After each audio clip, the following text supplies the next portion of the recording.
Ayan guys, welcome back for another Pi News Update.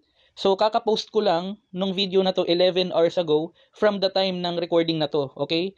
So nag-synchronize ako nung Pi account ko. Just yesterday, June 21, Saturday, so kahapon. Ito yung date and time ng recording natin ngayon, June 22, Sunday, 7:14 PM Manila time.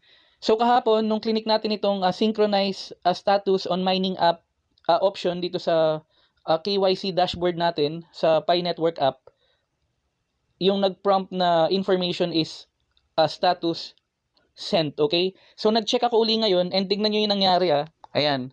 So makikita ninyo guys, from status sent, bumalik siya.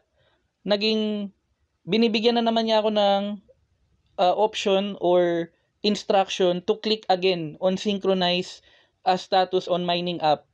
So hindi ako sure kung bakit nagkakaganito kasi fully verified na yung account natin and wala naman nang dapat maging problema. Chinek ko na rin guys yung email natin and wala rin naman akong na-receive na information from the Pi Network team kung ano yung mga possible na instructions or pending items na kailangan kong gawin. Wala naman akong na-receive. Ayan, so try ko lang i-click yung menu and then mainnet. I-check ko lang yung ating transferable balance, okay?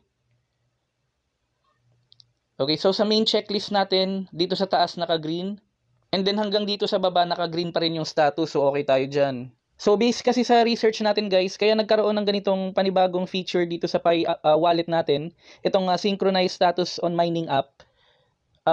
Tutulungan nito yung mga Pi users to resolve yung mga recurring or yung mga pending KYC issues. Okay, kasama na dito yung mga tentative KYC approvals. Okay, pero sa nakikita ko, applicable to sa lahat. Okay, even sa mga kagaya ko na fully verified na, okay, or completed na yung KYC and yung mga Pi account naka-migrate na sa mainnet, okay?